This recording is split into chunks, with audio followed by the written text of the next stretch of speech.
महाकुंभ का ये जो महामेला है ये दिव्य और भव्य है और इसकी दिव्यता और भव्यता हमारे नागा बाबाओं से है। नागा बाबा क्या होते हैं, उनके जीवन का रहस्य क्या होता है, वो सिर्फ महाकुंभ के टाइम पर आते हैं, बाकी टाइम पर अदृश्य रहते हैं। क्या वो ईश्वर के रूप होते हैं, क्या ईश्वर के रूप में वो आते हैं। बाबा जी आपका बहुत बहुत धन्यवाद जुड़ने के लिए, बात करने के लिए। बाबा जी आप लोग नागा बाबा कैसे बनते हैं और कार्य क्या होता है?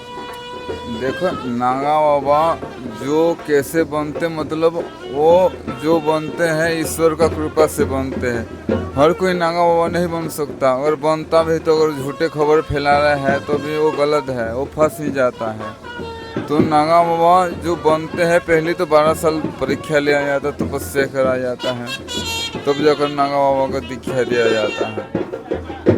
नागा बाबा हमारे जो होते हैं अपने शरीर पर, इंद्रियों पर कैसे कंट्रोल कर पाते हैं?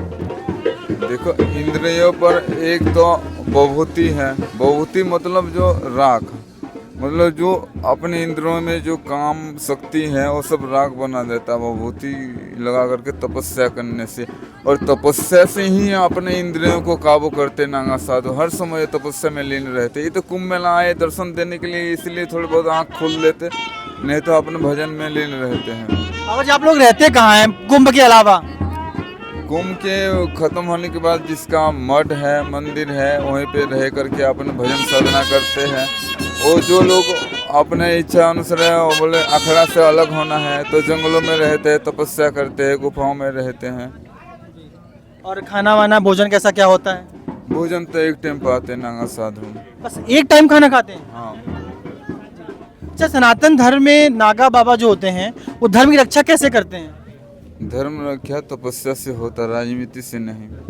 तपस्या से ही हमको शक्ति मिलता है और हमें शक्ति मिलने से ईश्वर को भी संतुष्टि होता कि धरती में आज भी तपस्या करने वाले हैं, साधना करने वाले हैं। कलयुग में कितना अत्याचार हो रहा है। बाबा जी आप किस उम्र में नागा बने? क्या आपने किस उम्र में संन्यास लिया? हम तो 14 साल उम्र से ही घर से, मतलब ईश्वर का आदेश अनुसार से ही घर से छोड़े थे। ऐसे कोई माँ बाप डांटे, गाली दिए, मारे पीटे, इसी के कारण नहीं छोड़े घर परिवार। ईश्वर का आदेश के अनुसार हम घर परिवार छोड़े। पढ़ाई कितना की? पढ़ाई की या पढ़ाई हमने किया था 10वीं क्लास तक पढ़ा था। उसके बाद हमारे जो है एक घटना हुआ हमारे साथ, शरीर के साथ, मतलब बेहोश हो गए हम। उसके बाद फिर हम घर से भागने लगे। उसके बाद हम अपना जो है भोगा वस्त्र धारण किए।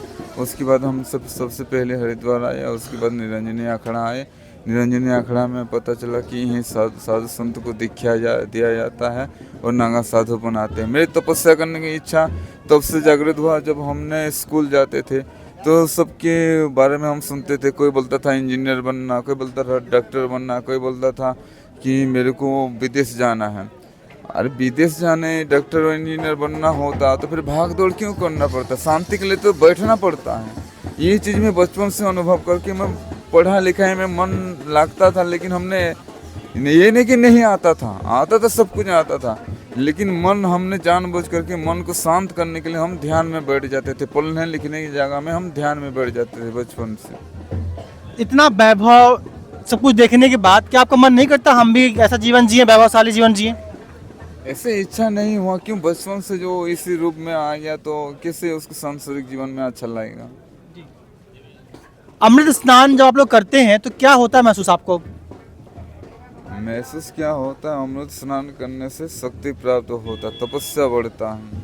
इसलिए हम कुंभ मेला में आते हैं। तपस्या तो अपने जहाँ रहते हैं वहीं पर भी तपस्या हो सकता है, लेकिन अमृत स्नान के लिए इसलिए आया जाता है जिस जगह में कुंभ मेला लगता है उसी समय आया जाता है जो शाही स्नान होता है। कुंभ मेले के लिए ही आया जाता है, नहीं तो हर समय दर्शन नहीं देते नागा साधु। अगर दर्शन देते भी तो 12 साल के बाद देते, और देंगे तो अपने स्थान में देंगे, अपने जंगल में, गुफा में, जहाँ पर भी है उन्होंने अपने साधना करने के लिए मन लगा रखा होगा।